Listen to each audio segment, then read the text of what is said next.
life, and supposedly he'd never done anything illegal, according to him. Everything he did was consensual with people who were into it too.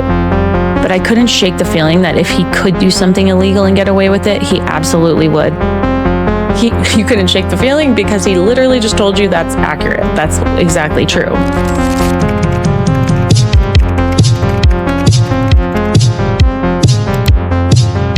All right, here we are. We are back, you guys. Welcome back. Thank you so much for being here. And to anyone new here, thank you for coming. All right, so I just recorded an intro already about how I could not find Let's Not Meet on the internet, and I found a bunch, and it's not accurate. I found a bunch of websites saying that they were banned for spreading COVID misinformation a while back, and so I was freaking out. I was like, did they get banned? But turns out I just was stupid and couldn't find them. They got like reinitiated like right afterwards, shortly after. So, and that was like back in like 2021 or something. So anyway, here we are. I appreciate you guys being here. If you are new, please subscribe. And if you are not, thanks for being here. Welcome back. So if you know me, you know. If you know, you know. We love creepy shit here. Now, what we are going to do tonight is read some Let's Not Meet MF and stories, you guys. So let's do this. What is going on with my mic here? Okay, hi. Editing Mickey here. Nice to see you.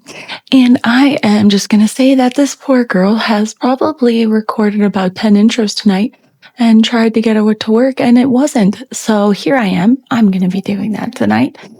I'm Michaela, Mickey. I am new here on YouTube. I made a couple of videos, but way back in the day, but now I'm back. And I missed it, and I missed you guys. And if you're new here, thank you so much. Please subscribe. But we're going to be reading some scary stories tonight. We're going to go on Reddit, my favorite subreddit, which is Let's Not Meet. And we're just going to read some stuff, chat, talk, a nice chill first video. And I can't wait to keep going. So please hang tight. Bear with me on all my technical difficulties tonight, like all the audio, and I had the AC running the whole time. So I apologize. It's going to be noisy in the background. So we're working out the kinks. You know what I'm saying? But thank you so much. Okay, bye. And let's dive into some scary stories, shall we? Let's get creepy with it. All right. So first up, let's see. What should we do? And now I thank you guys for bearing with me. All of this equipment I'm using right now is new. Camera, mic, lights, all of it. All new setup. So I really appreciate you guys for bearing with me on, on all of this. We'll get the kinks worked out. So let's dive in, shall we? Hold My Humex writes, man tried to lure me to a place that didn't exist. When I was around 25 years old, I was working at a tiny restaurant that served desserts. It was a pretty hidden and quiet location, so I was there alone in the mornings. On one occasion, a man walked in and I recognized him from the night before. He had been there with his wife and grown children. The only other time I had ever seen him. This time he was alone. And he began talking to me.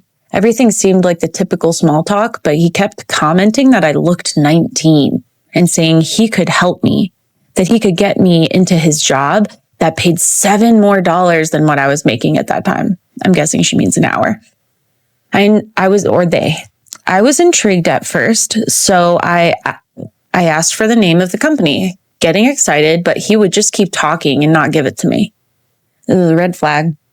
I've actually had situations like this quite a lot where people talk about like getting me into really cool opportunities. And then it never comes to fruition. You know, it always sounds too good to be true. And it's not always even creepy men. A lot of the time it is. Most of the time it's men being like, oh, I could do this and this and this. And oh yeah, I'll take you snowboarding or whatever, you know, making all these really cool promises of expensive stuff. But it never works out, you know? And it's a bummer. So I know, I've been there. He then began talking about how he has affairs and that his wife knows and is okay with it. No, not okay. Mentioning, and probably bullshit, right? Mentioning that he had an affair with someone once who was 19. Now, you groomed someone, sir. This bullshit. Just because they're over 18 doesn't mean you didn't groom them, in my opinion. That's how I think anyway. And that now she was happily married and that till this day, she thanks him for all he taught her. At this point, I'm getting creeped out, but he wouldn't stop talking. This one car drove by on this solitary area and they'd wave at him through the glass doors. And he kept telling me how he knew so many people. It all felt very shady. It sounds bad. He wouldn't stop pestering me about this job, telling me that I should apply, but not giving me a name. He would tell me the overall area of where it was at, which was by the outskirts of the city, but avoid the name. He kept telling me to follow him after work so that he could get me in. Why wouldn't this guy just make up a name or something, dude? Like, heck. He kept telling me to follow him after work so that he could get me in, probably hired on the spot. I told him my car was getting fixed, so my sister would be picking me up anyway, so I couldn't.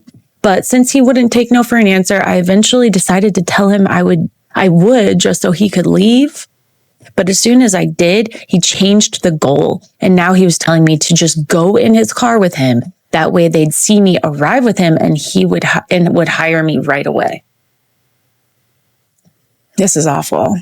In between all this, he randomly shows me a white paper that was supposedly his license to carry. What? Very random. I'll like carry a firearm for anyone who doesn't know. He's showing her his license to carry a gun. Just out of the blue. Very random. He also finally gives me a name of the company. I don't know why I keep assuming it's a woman, but it seems like it probably is. In between all this, he randomly shows me. Eventually, I told him I would, and to come back at the time I'd be off, just so that he would leave. I went to the back and looked up the name of the supposed job, and there was nothing. I used Google Maps to search the area he mentioned, and nope, not a factory, not anything. Once my time to leave arrived, my sister picked me up from the side of the building. And as we drove away, he had indeed come back and was parked near the location around the corner. Never saw him again. Was recently retelling this story to a friend of mine and deeply regretting not reporting this. I had an issue with disassociation due to past life experiences. And I thought they were saying like past lives experiences, but I think she means like, obviously she means like the earlier in life experiences. Anyway, and although I was 25, I was much more naive than 25-year-olds. And that is exactly why I believe that no one is too young to be groomed. I think a lot of people are naive like this into their 20s. Or maybe you have a developmental disability, you know what I mean? And then you can be a target for getting taken advantage of in multiple different ways. Or maybe you have a learning disability. Oh, hi. Hello. Hi. I'm not naked, by the way. It's not that kind of camera. Sorry. My roommate just walked in and she looked at all the cameras. She was like, what you doing? I'm like, I'm not naked, so not a problem, right? Anyway, not that I judge on people who get naked on the camera for money. That's not, anyway. I hope that me not reporting it didn't get anyone else hurt. I feel that. I've had a lot of instances and old experiences in my life where I wish I had reported things. And now, all you can do is just move forward. I mean, unless it is something serious enough where you feel like it's necessary, like a serious crime, that you could go back and report it now, which you should, then yeah, there's never harm in reporting things. And I think once I turned like 30, I started deciding to report everything that I could. So I think that's all that we can do. Sorry, I was getting a phone call. That's all we can really do is move forward and do the best we can moving forward. Because, we should always report things, even if we ended up fine and, we didn't think it was that big of a deal. They didn't hurt us. If somebody is weird, I have some stories I can share eventually. But if somebody is weird and you think like, if they did that to someone less lucky or mentally aware or whatever, as I am in that situation, if they had picked somebody else or younger than me or whatever, someone else could definitely be in danger.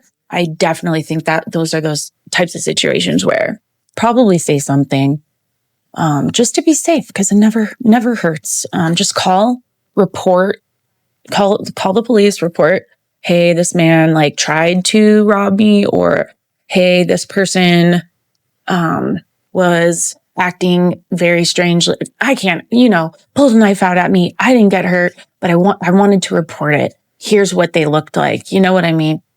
And that's the thing is, a lot of time I've heard a lot of, especially back in the old days, but even now, getting reports of other crimes that almost happened actually helps cops find like murderers and R-wordists. Often because they start noticing a pattern, or they'll start seeing that they live in a certain area now, or they moved to this person with the same MO is in this part of the country now, or you know what I mean? So these people that you have these weird run-ins with could be mass murderers that you don't even know, right? So anyway, a little tangent. Felt smart, might delete later. You know what I'm saying? Felt smart, might edit that out later. I don't know how I ended up. Well, let's just go back, dude. I'm so good at this. Can't you tell? Let's see what people were commenting. He was either a creep who was up to no good or trying to hook you for his MLM downline. Yeah. You don't owe anyone your time. Yep. I think it's the people were commenting. He was either a creep who was up to no good or trying to hook you for his MLM downline. Yeah. You don't owe anyone your time. Yep. I think it's important to say that for me, you did well. All right. Yeah, absolutely. Absolutely. Good job. That was smart. Have your sis pick you up on the side, all that good stuff. Okay. So this one seems interesting. This one seems fun. All right. Let's check this one out. My ex wanted to lock a homeless woman in his basement and told me this on a date. So I started dating this guy I met on Tinder. For context, I was 28. I was a 28-year-old female, and he was also 28. He works in finance, and at first, he seemed like a pretty normal, attentive guy. He showed a lot of interest in me. We went on several dates, and as time went by, we started seeing each other more and more. He'd bring me flowers. He was sweet, and I could tell he was into me. That part I liked, but I wasn't 100% sure about him from the start because we were pretty different in many ways. Still, I thought, well, I don't need someone who's exactly like me, and I wanted to give it a shot. I was always honest with him about that. I told him I wasn't sure we were compatible long term, and he said he understood but wanted to see where things went. After a while of dating, I think that's very mature, by the way. I think that's cool. After a while of dating, I started to notice that he had different sexual preferences. He told me he was really into anal sex, like to the point of saying it was almost a deal breaker for him if his partner didn't want to do it. Side note, I actually learned recently the difference. Hold on. It makes a lot of noise when I move it, so I don't want to do it while talking. But I learned recently the difference between a fetish and a kink. So a kink is when you just kind of like anything that basically isn't just boring boring sex, and you're into it, but it's not like a deal breaker like this. But a fetish is when you have that same type of kink, but if it doesn't happen for you, deal breaker, you can't even get off. Like you can't enjoy the bedroom time. You can't finish enjoying the bedroom time without having that special kink in there. Whereas a kink, you can have fun either way. You just like the kink a little more probably. So yeah, fun fact. That's the difference. So this guy had a straight up fetish. Nothing wrong with that. I'm not fetish shaming or kink shaming at all. But this guy is obviously full on fetish. So anyway. So it was almost a deal breaker for him if his partner didn't want to do it. I had done it before, but it wasn't my favorite thing. And I told him that. I said I wasn't comfortable doing it all the time, but I was open to trying again occasionally. I love this woman. Now this we know is a woman. I love this woman for knowing her boundaries, setting them, sticking to them, making sure whoever she's spending her time with accepts those boundaries. And if they don't, then she would let them go. But I love that she's just like laying it out exactly. She's not like giving into pressure. She knows exactly what she likes and doesn't, and she's not going to let anyone pressure her. And that's cool. Then he started telling me more about his kinks. He said he was into BDSM and that he was a sadist. That means he likes to hurt other people while having sex. He also told me he'd gone to to swinger clubs before and that he had a pretty intense sexual history. I'm not new to experimenting sexually, but this was kind of next level for me, especially the part about him being a sadist who liked inflicting pain on people. Whew. What really freaked me out was when he told me there had been bad times where someone he was with had said stop and he didn't. Ooh, that's not good. Got to get that. Oh my God, I can't think of the word. Safe word. You got to get that safe word going. Because I guess this guy doesn't like stop. He's probably into it, keeping going when you say stop. That's what safe words are for. And he didn't, but this had still been within the boundaries of consensual play. Even if that's what he said, it gave me a really bad vibe. Maybe I'm being judgmental, but something just didn't feel right. The moment things truly unraveled was one night when we went out for drinks. He rarely drank. Like I'd only seen him have a super light drink once before, so it already felt unusual. We went to this low-lit cocktail bar, kind of romantic, and started talking more openly. I was curious about his sexual side, especially since he had said he wasn't sure where it came from. For context, he's adopted and never met his biological parents, and he wondered if maybe it came from something in his past, like maybe his mother had been raped or something, and that had somehow affected him. I believe in generational trauma. I believe that we can repeat past trauma things, but I don't know about if you've never met your parents, but maybe, we never know. We don't know everything yet. Then he told me he had a major fantasy about abuse, specifically about abusing others, and not in a role play kind of way. He told me this was his biggest fantasy. For me, I've had fantasies about being dominated too, but always from the perspective of being the submissive one, not the aggressor. The fact that this was his main fantasy really unsettled me. He said he acted on it before, but with consent. I don't know why, but just from what this person is telling us, I believe this guy that it was with consent. Maybe he's explaining when he said that he did it after they said stop, but it was consensual. That's probably what him explaining a safe word is. I don't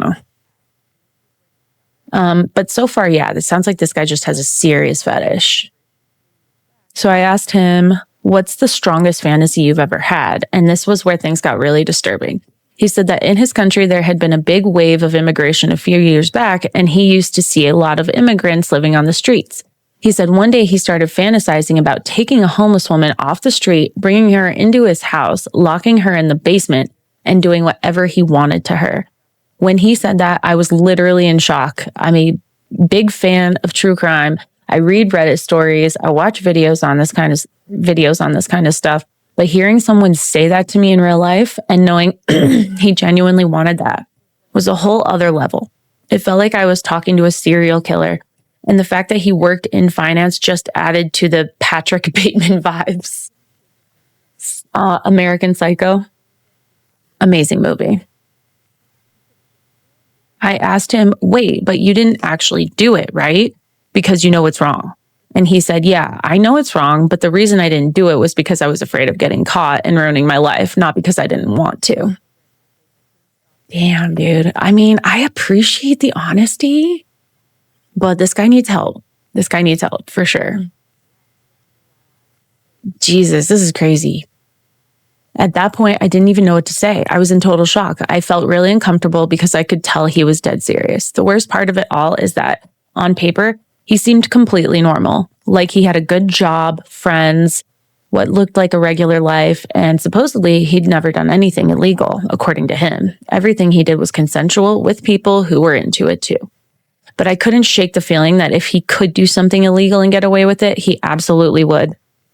You couldn't shake the feeling because he literally just told you that's accurate. That's exactly true. It felt like the purge, you know, like if there were no consequences, he wouldn't hesitate. And every time he stayed over at my place, I couldn't stop this feeling that he might do something to me. Yeah, that's fair. That's definitely fair. He even told me that he had fantasies about having sex with me while I was asleep, stuff like that. I don't know. This is weird, but like also I get it. I don't know. I'm weird. We all have different stuff. And this guy isn't doing anything wrong. But I absolutely understand how someone who doesn't like have all these kinks also would feel extremely unsafe and uncomfortable. I totally get it. And I think this person, they like she always thought, they're just not compatible. They're just not compatible.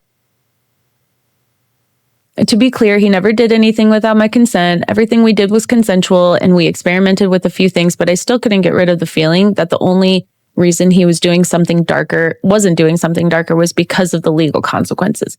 That's not, you couldn't get rid of the feeling. He told you that's the truth, not because he had any moral issue with it. That was really hard for me to process. And whoever wrote this is repeating themselves like 5 times, the same things, typing them 5 times. I don't understand why, but it's kind of driving me crazy.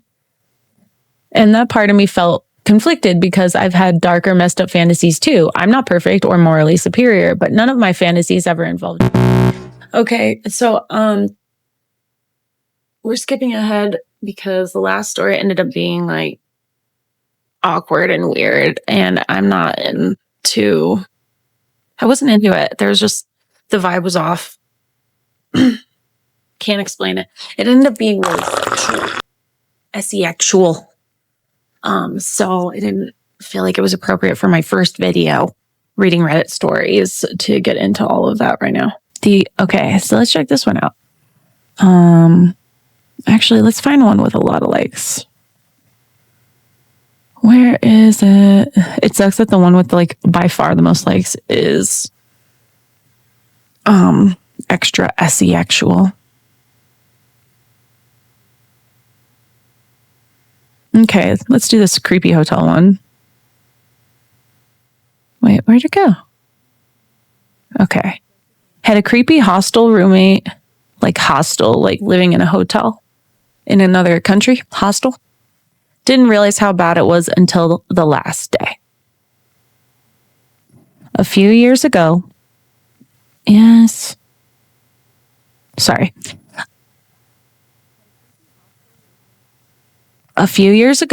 I was solo traveling in South Korea after finishing a semester abroad in Japan. Let's see how long this is. Okay, good. I was 21, still pretty naive and carefree. My friends had already flown home, so I'd figured I'd explore I don't know how to pronounce Seoul.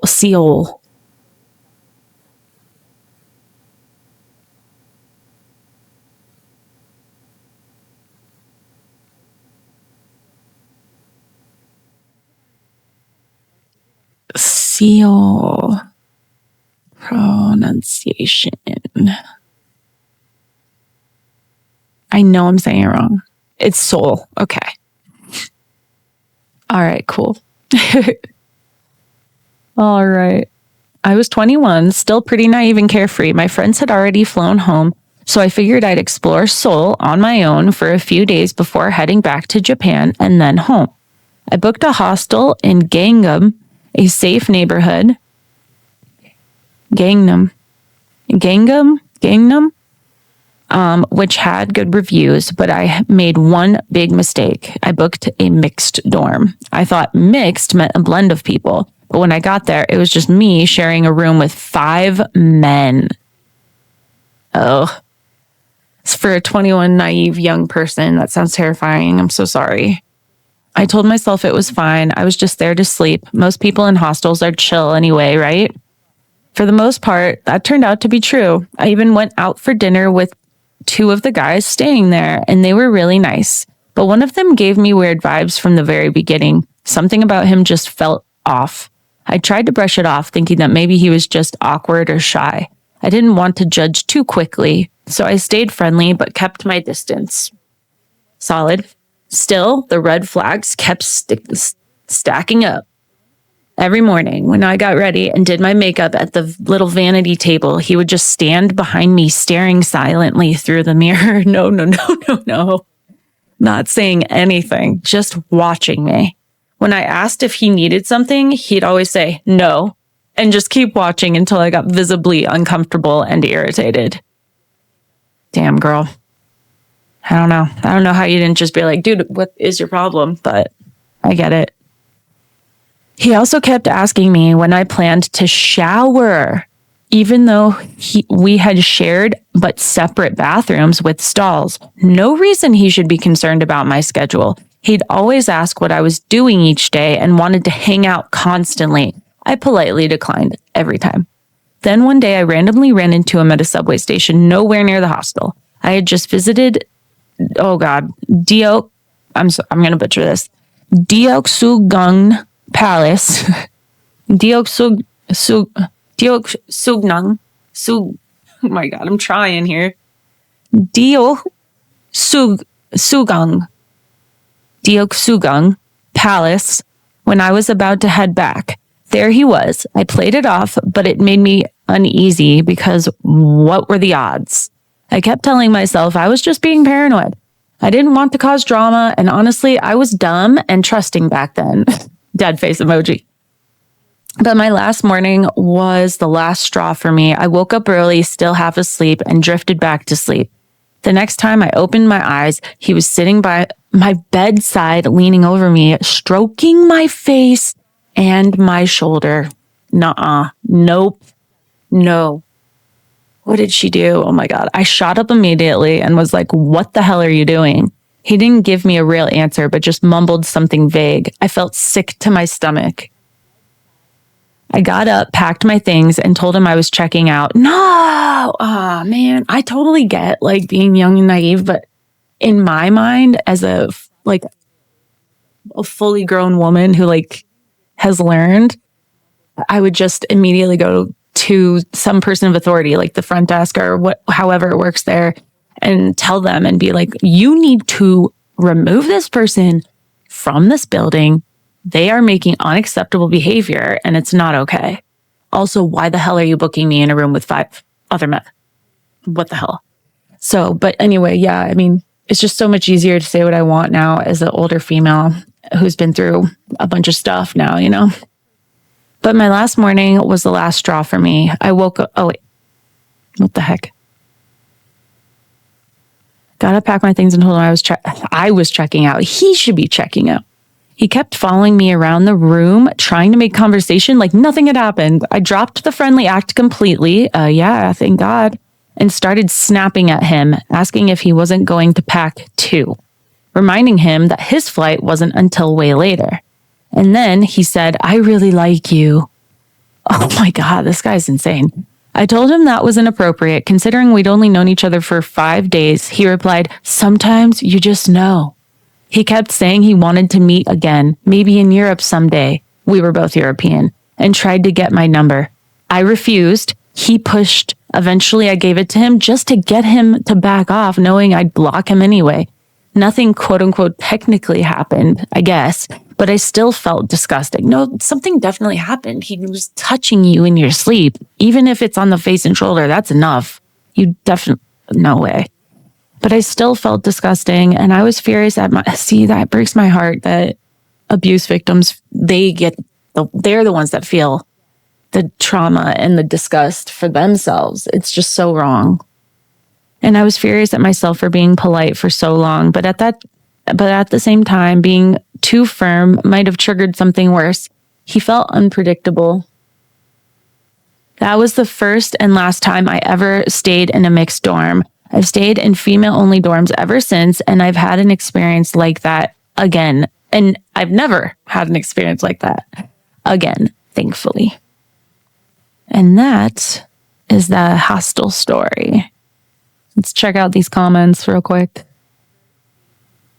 I'm not a woman, but I have been homeless and for a long time.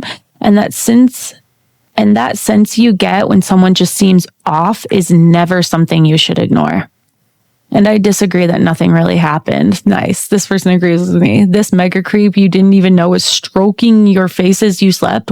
WTF. I'm not trying to sound like a white knight, but if I would have seen that, I would have slapped some sense into that scumbag. And the hostel staff definitely would have found out. Why didn't you report that shit? Don't be afraid to keep yourself safe. Yep, that's what I'm saying, dude. So someone replied, not the OP, but someone replied, this is so frequently my question in similar posts, which are way too many to be considered normal.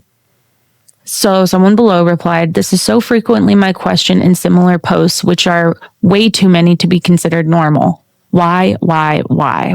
What kept you from reporting it to the hostel staff? OP. Where's OP? Someone else says, until you're in that situation, you can't know how you'll respond. And I get the feeling you have no idea what it's like to be in this kind of situation as a woman. These kinds of situations are complicated and you don't know the full details. And that's absolutely accurate. And that's why it's silly to sit here and be like, oh my God, I would be like, and I understand that. But I do live these situations. Us as women, we do.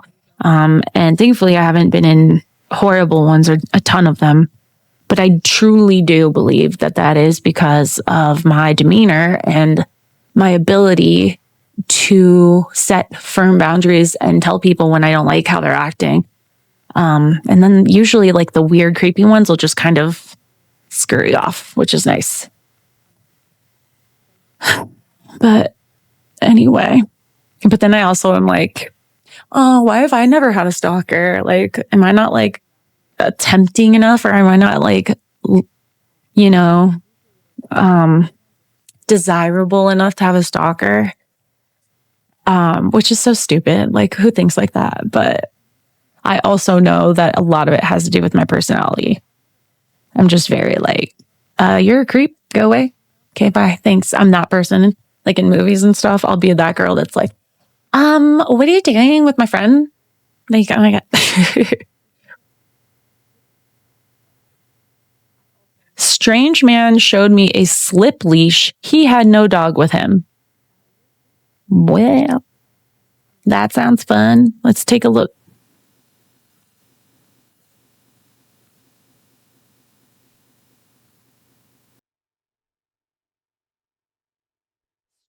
man showed me a slip leash. He had no dog with him. Well, that sounds fun. Let's take a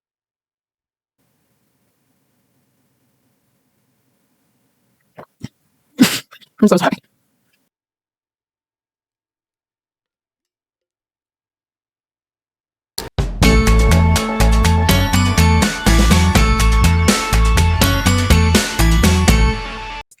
I am so happy we're doing this. I'm so glad to be back. I've been missing doing this for so long, and I'm just glad that I found something to start talking with you guys about. So here we go. A strange man showed me a slip leash. He had no dog with him. This is a short but sweet one, it looks like. This happened a couple weeks ago. I'm a female dog walker. Oh my God, me too. Stop it. Oh my God. I'm a female dog walker and I spend a lot of time by myself in various parks and forests, so I'm pretty aware of my surroundings, but I haven't had anything happen until now. So I'm walking my littles, a pack of 3 small breed dogs, essentially the opposite of scary dog privileges, LOL. What? That's hilarious. I love that. And this man comes out of nowhere. So basically, you don't get the big scary dog privileges of like scaring freaks away because they're just little dogs. They're ankle biters. They're not going to save you. And this man comes out of nowhere and straight up to me. Middle-aged, thin, and in shorts and a hoodie, but not ringing any alarm bells. He just looks like a normal guy.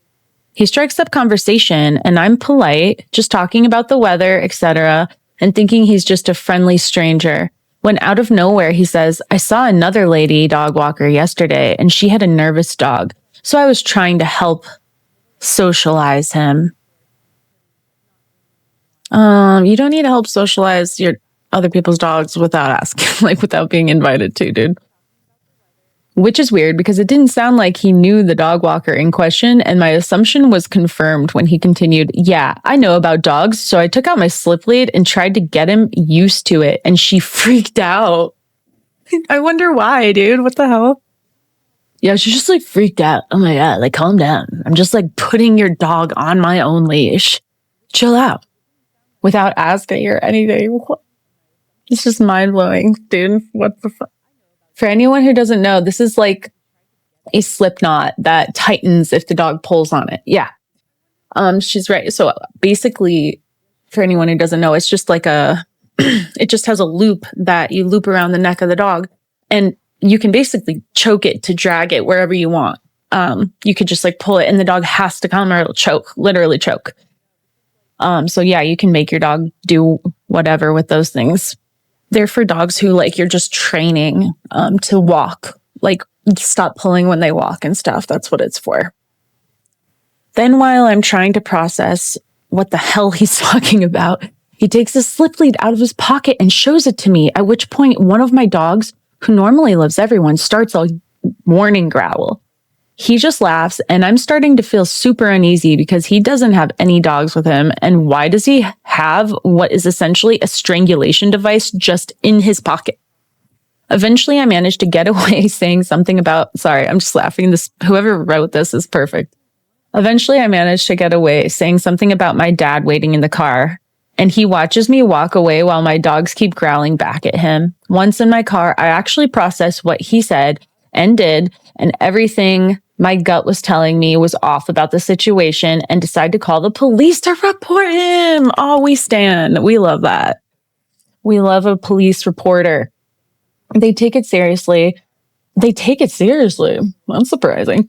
And I've warned other dog walkers about him. But yeah, strange man with the slip lead and no dogs. Let's not meet. 10 out of 10. That was a great story. You got dogs, you got creepy men. It's everything you need. I'm so creeped out. I can picture this, and it's terrifying. I'm so glad you got away, and I hope no one else has a worse interaction with him.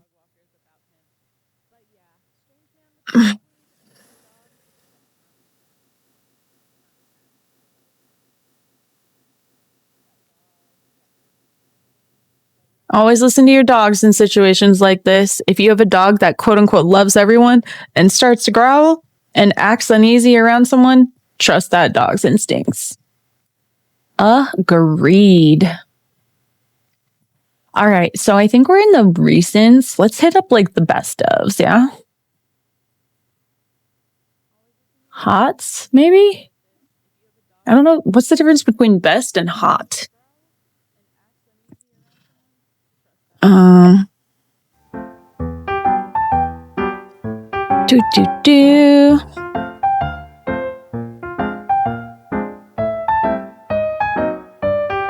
Well, this seems kind of creepy. The new neighbors on my street and the lights in the window.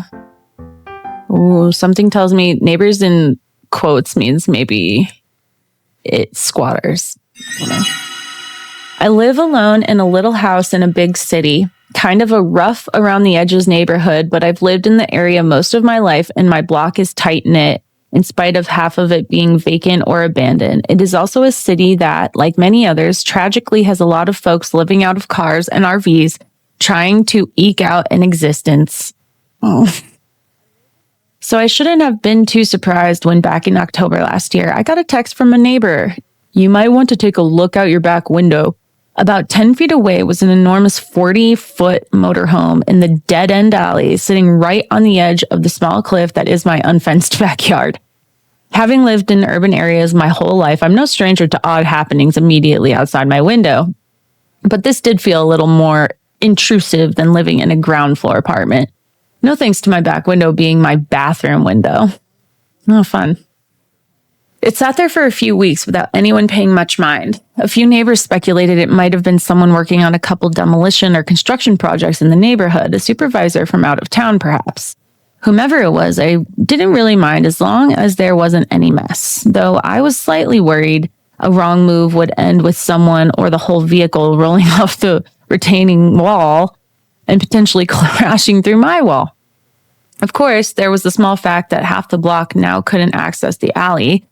My city is very particular about removing vehicles if someone is potentially living in them, and after a few roundabout calls to the parking department, I and my neighbors were told we needed some evidence it was a hazard or abandoned.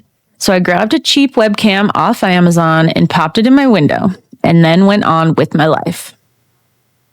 I need to get one of those. About a week later, after some friends over for dinner had left, I thought I'd check and see if the camera had picked up anything. I didn't sleep for the next few nights. Oh God. Yeah, see, I think it's interesting how we work. Like, we're in a safe feeling mood. We finally feel like, we have our friends over. We feel safe. And I think that subconsciously this person felt safe enough to check and see what's going on in their own backyard because deep down they had a feeling that they might find something. And it sounds like they did because they didn't sleep for the next few nights. Like clockwork, every night around midnight, the lights in the RV would flick on in the otherwise pitch black night. A couple of cars would pull up behind and the occupants would unload several very full garbage bags into the RV.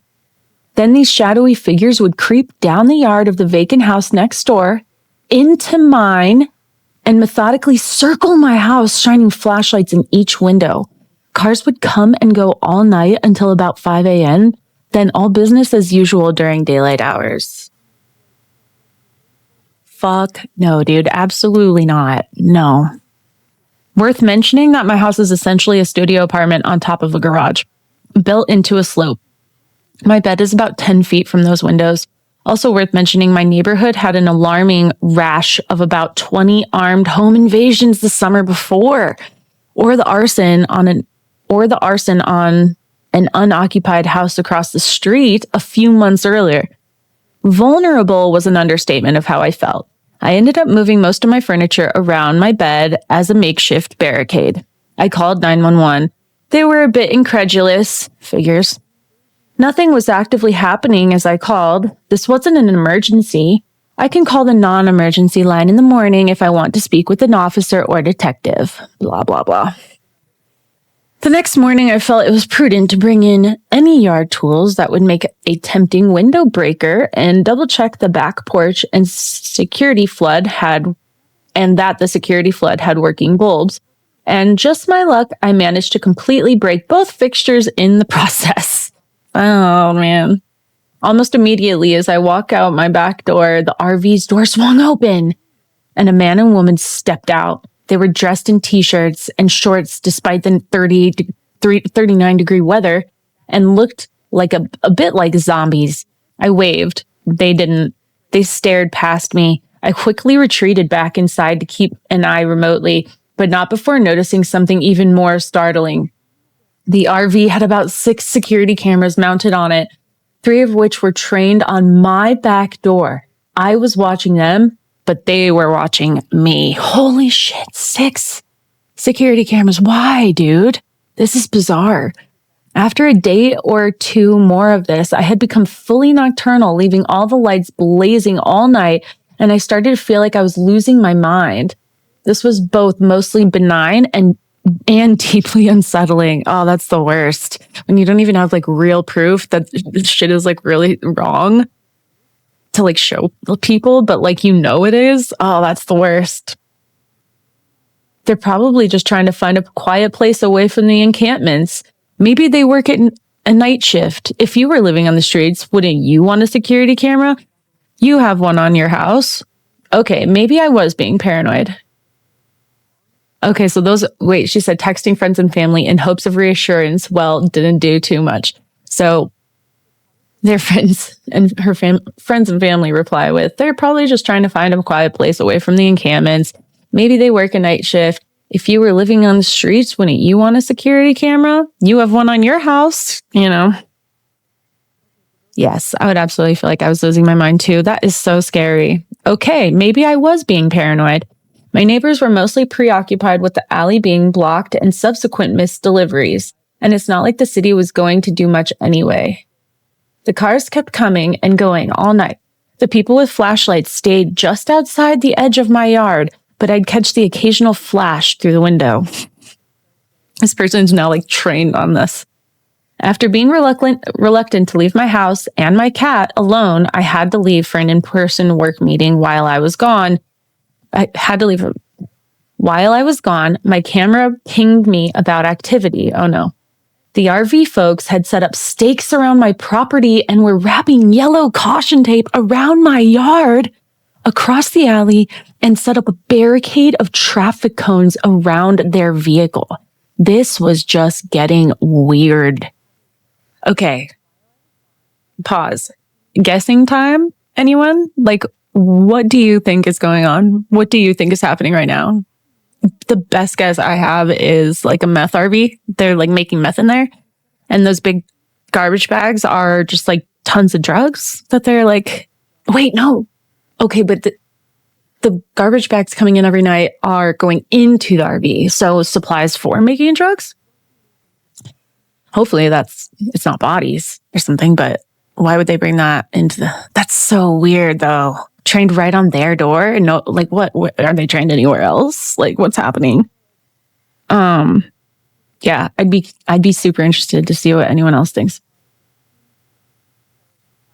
By this point, a few of us on the block started a group text to keep tabs on things. Finally, okay, anyone besides OP has a clue of that this is wrong.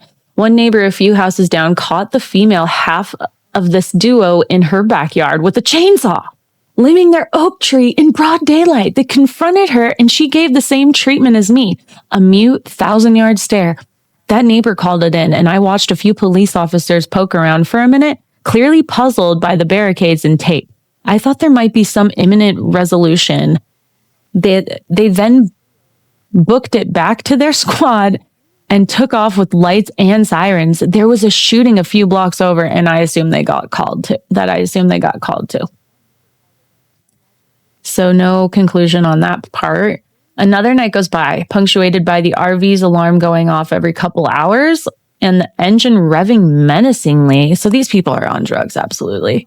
So they're making probably, they're definitely selling drugs, right? And it's probably meth, let's be honest, because they're keeping up all night, hours of the night. Amphetamines. Let's see. Though nothing out of the ordinary, at least this ordinary, I take my mid-morning nap. I've become accustomed over the past week only to be woken by loud, angry yelling. Wait, hold on. I read that wrong. Another night goes by, punctuated by the RV's alarm going off every couple hours and the engine revving menacingly. Though nothing out of the ordinary, at least this ordinary. I take my mid-morning nap I've become accustomed to over the past week, only to be woken by loud, angry yelling. I pull up the camera feed. Out back is another neighbor, the goofy dad cum ex-naval officer. What? I pull up the camera feed. Out back is another neighbor, the goofy dad cum ex-naval officer?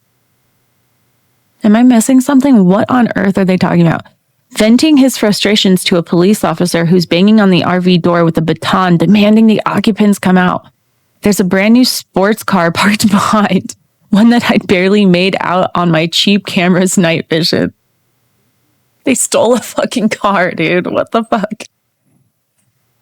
I carefully left out the front so as not to be conspicuous and circled up the mouth of the alley to speak with the officer and explained my story in a near stream of consciousness ramble. Did you see them leave? Nope.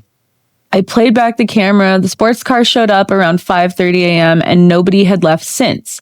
He said the car was too new to have a current registration and the RV was registered to a deceased person 4 counties away.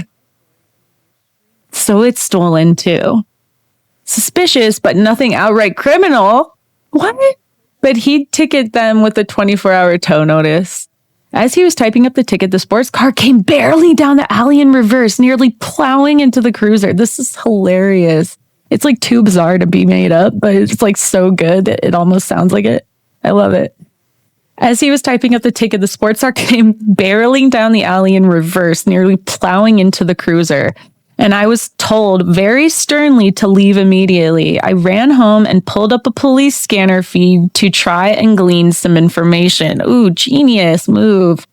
They were calling for a gang officer, a domestic violence unit, vice squad, and CSI. So my gut feeling wasn't too far off the mark. Later that night, the officer called me asking to send the entirety of my footage. I asked if there was anything he could divulge about what happened. I can't tell you much, but this was a bad dude and he's going away. We towed the car as evidence, but we'll have to wait until morning to get a big enough truck to move the RV. This person is so lucky that this motherfucker didn't become like super paranoid and kill this person. Like people like that just like convince themselves anybody is a threat and they'll just kill anybody. To say I slept well that night was an understatement, but that calm was shattered quite literally early the next morning as I heard glass breaking outside. Jesus, this poor person can't catch a break. 3 masked men were breaking into the RV with crowbars. One was up on a ladder, sawing through the roof with an angle grinder. What? How do you know this? This is wild. I frantically called 911, struggling to explain the content of what's going on. Once again, met with a verbal eye roll from the call taker. Why do they always do that? Why are they always verbally rolling their eyes at people? It is so fucking annoying. Like, seriously, if you are into true crime and you listen to 911 calls, you know what I'm talking about. Like, 911 operators are always rolling their eyes. And like, they almost always, it's so rare to hear a good 911 call taker. Like, it's wild. It's wild. They just they get so jaded that they have to take call after call of life-threatening emergencies all day or pranks that I think they just like have to get jaded to become numb to it or something. I don't know, but they need to step up their game and remember that lives are on the line with this stuff. It's so annoying. I hung up and tried again. Wait, I'm sorry. What happened?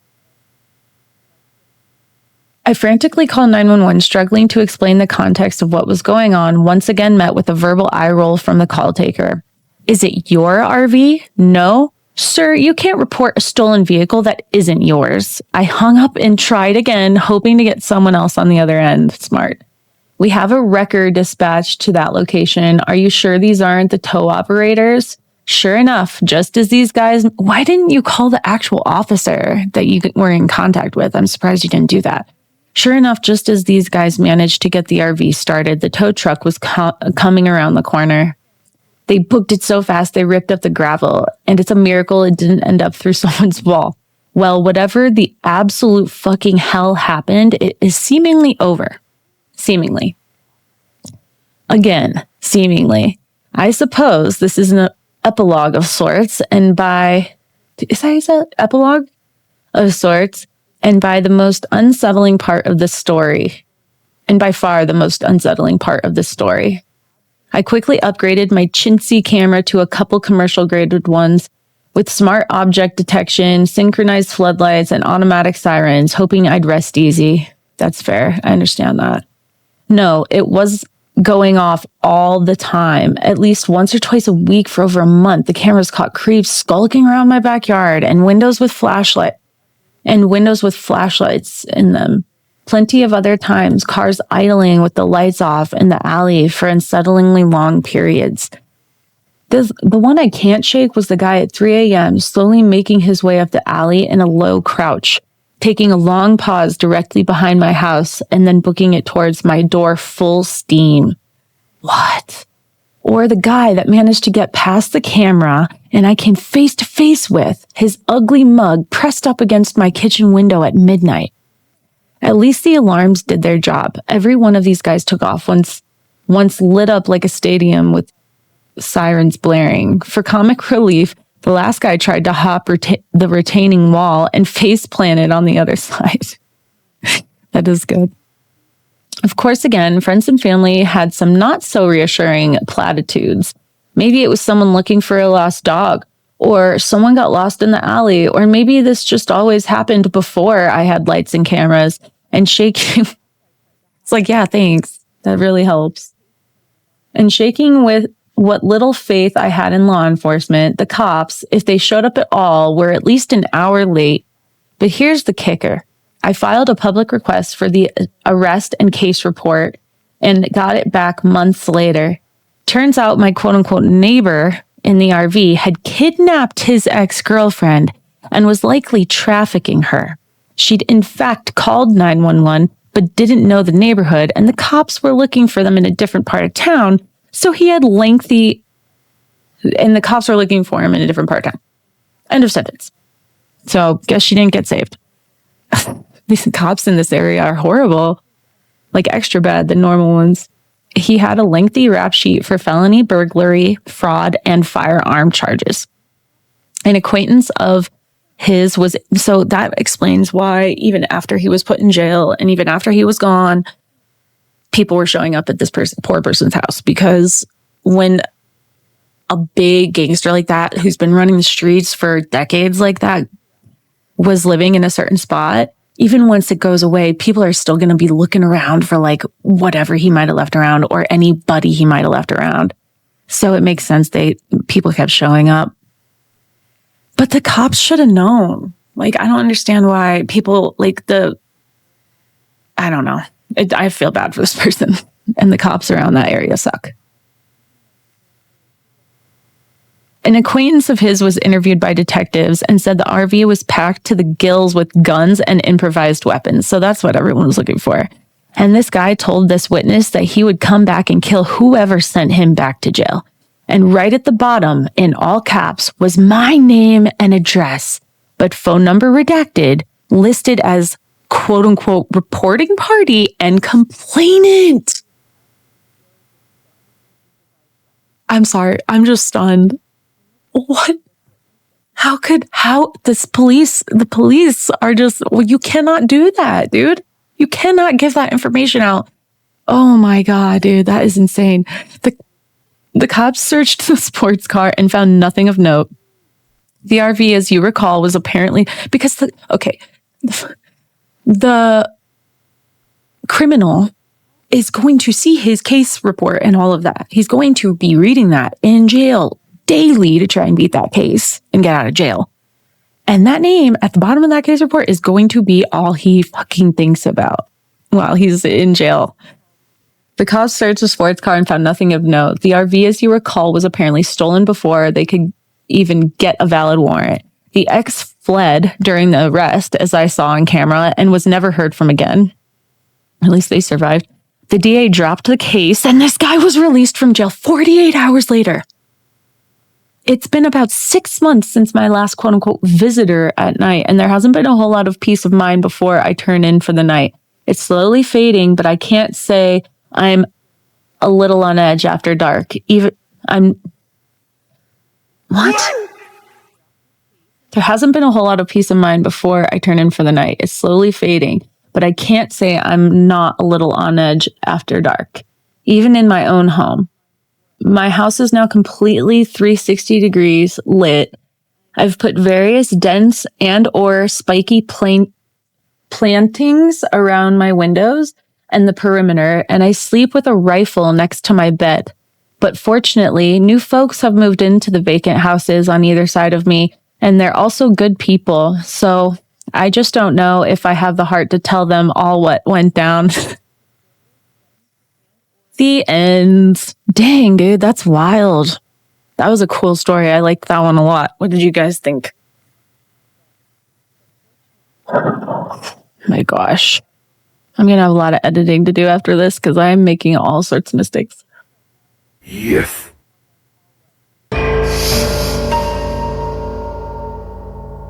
The smile that haunts me. This sounds good.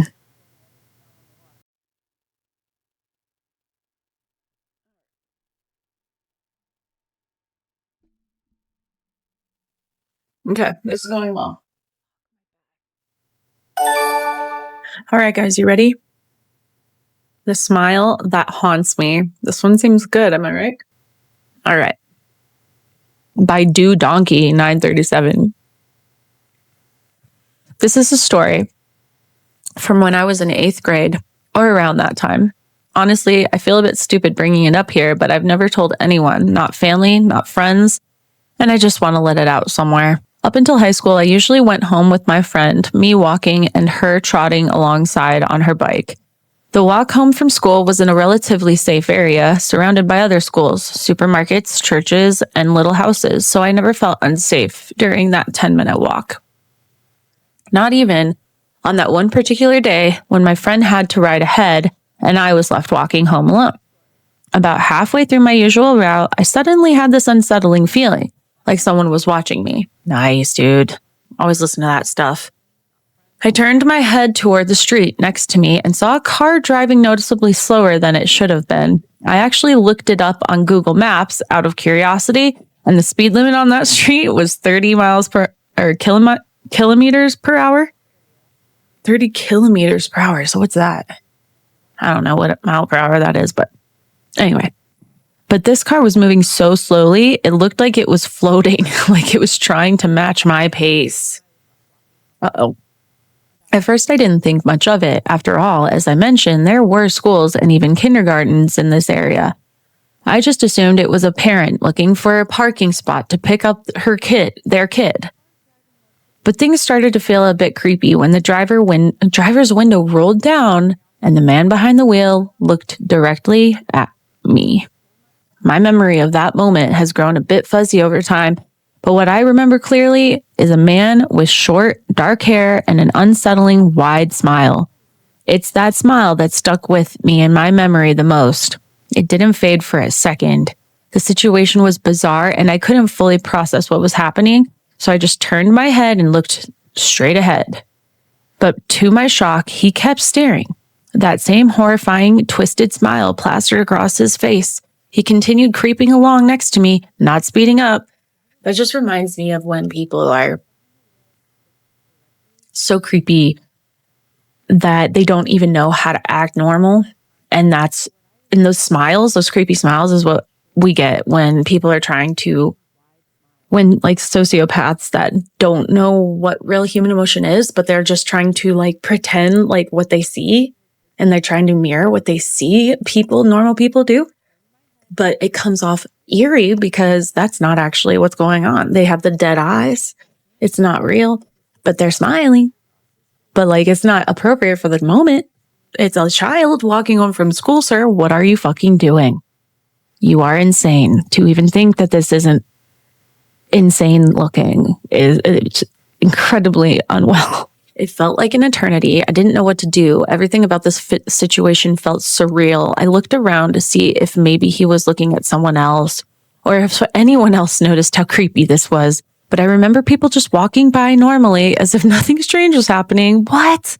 My only comfort was that people were around at least, because by that point, I was getting genuinely scared and still struggling to register what was happening. Please, please, please, guys. When you have people around you and you're feeling unsafe, don't be afraid to. Most people, if you reach out and say, hey, listen, I feel super scared, like there's somebody right there being weird, anyone is going to want to help. It's just we're also caught up in our own heads and lives that we don't even notice when someone else is in trouble half the time. And you guys don't be afraid to reach out, kid or grown up.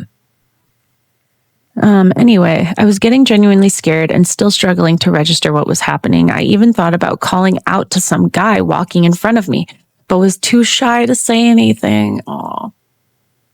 Out of curiosity and fear, I started walking even slower. I could have sworn I saw a flicker of disappointment on his face before he finally drove away. Nice. It all felt like a nightmare. I felt relieved watching the car disappear down the road. But then, as I reached the crossroad that led to the street I lived on, he appeared again. He was back, driving just as slowly, window down, that same grotesque, unnatural, stretched smile across his face.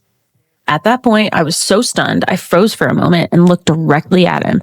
I was trying to convince myself that this was really happening and not something I was making up. Maybe he was someone I knew, a friend of my parents, an old teacher trying to say hello, right? Your brain's like, wait, no, this can't be like actually just some psycho, right? No, it is. But no, this was real. This man was practically twisting his entire upper body to look at me through the car window. I didn't know him. That smile was still unbearably creepy, and I had no idea what he wanted. Even worse, I realized something. From the direction he was now coming from, he must have driven in a circle around the block just to disappear again on the street I was about to enter. The street where I lived. My home was only a minute away. Oh my God, it almost is like he knew where you live. He was still driving well below 30 km an hour, still saying nothing, still staring. As I stood there, trying to comprehend how real and dangerous this was, I felt a wave of fear wash over me. This creep could be trying to figure out where I lived. The street was lined with houses, but there wasn't a single other person around, just him and me. All I wanted was for this nightmare to end. It was the way he wasn't saying anything, just looking into my face, that scared the hell out of me. Thankfully, he never stopped the car completely. He just kept creeping along slowly. Eventually, he drove past far enough that I could finally cross the street. At that point, I couldn't care about anything else. I told myself that if he came near me again, I'd scream. I ran straight home. Even while running, I could swear he was still twisting his body to keep his eyes on me, still smiling that awful smile as he drove away. Oh my God. Thank God that he drove away at least. I was genuinely terrified. The incident traumatized me. I knew I hadn't imagined it. I kept checking, kept thinking about it over and over again. Oh, this poor kid's just trying to like rationalize it. Like there has to be an explanation, but there isn't. That person's just fucking crazy. I was so scared he'd figured out where I lived that I refused to go to school or leave the house for days. I remained on edge for weeks, always half expecting him to show up. What did your parents say? I've thought about this moment so many times. Did he know me? Then why didn't he say anything? Why did he just smile like that? I even felt ashamed for wearing a skirt that day, thinking maybe he was just some creep lurking around. But no matter what, this whole situation was terrifying. That breaks my heart. Again, I know I mentioned earlier, I hate how trauma victims and abuse victims and assault, like this is a sexual like assault, almost like it was an act of like I don't know. It was wrong, right? And it makes me so sad how the perpetrator drives away perfectly fine, but the person that actually had to go through the ordeal as a victim, they're the ones left feeling guilty. Like they did something to cause this. No. The only thing you did to cause this was be a child unattended. And that's not your fault at all. So it's just so sad that, oh God, and even R-word victims, they go, especially before like now where people are so willing to talk about their trauma and past life traumas and stuff like that nowadays. But like back before, people would hold in like R-word situations and all sorts of assault and abuse situations for their whole lives. And I think that's what causes a lot of alcoholism and addiction, is holding back traumas and memories and guilt and shame around it. There's so much shame around getting assaulted and abused, and it's so backwards. It's so wrong. Like, the only one feeling ashamed should be the perpetrator. So it's heartbreaking. But the only way to work on it is to get help and to get your therapy, and yay for therapy. I know it's hard, but especially if you have health insurance, get it while you can. Things are changing all the time, and y'all, we need therapy. We all do, especially people who've gone through trauma. So yay for therapy. All right. Now I'm an adult, still living with my parents in the same place, though I have no reason to walk that old route anymore. I've never seen that man again, and I've never experienced anything as creepy or strange as that day. All that's been haunting me is his creepy smile and how I'll never quite understand how this horror movie story actually happened to me.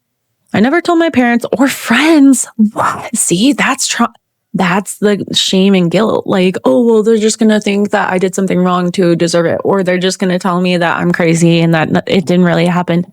And that's sad, dude. I want to raise a kid that feels like they can tell me stuff like that. I don't know about you guys, but my kid's going to be able to talk to me. I never told my parents or friends, especially not my mom. She's always been very overprotective, and I knew if I told her, she'd probably have started walking me to school again like I was a kindergartner. And my friends back then probably wouldn't have believed me anyway. Okay. Well, at least you were just embarrassed to tell your mom. That's a better situation than feeling like she wouldn't believe you. So that's good. So now that I've finally gotten this off my chest, creepy car guy, I'm glad I never saw you again, and I hope it stays that way. I just genuinely hope you never did this or something worse to any other kid ever. Ow. I'm so dumb. Yeah, that's right. That's right. That's so awesome. I feel like it's so cool when people are like, you know what? Screw what happened to me. I just hope this didn't happen to someone else. You know what I'm saying? Because that's definitely how I like to think about my things that I've been able to overcome.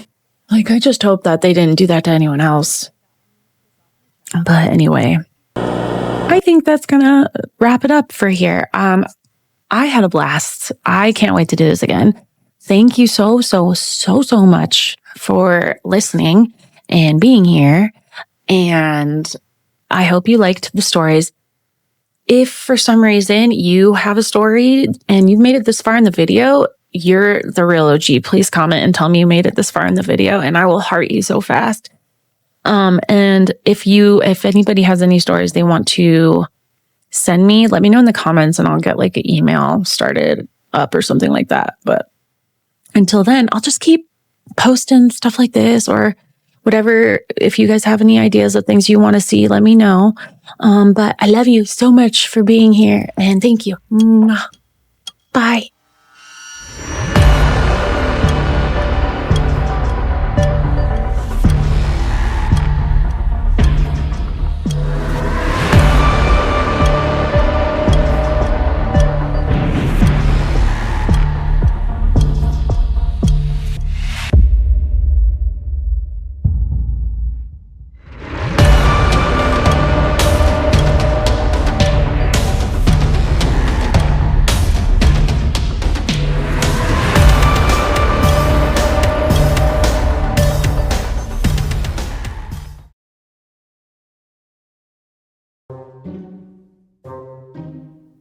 All right.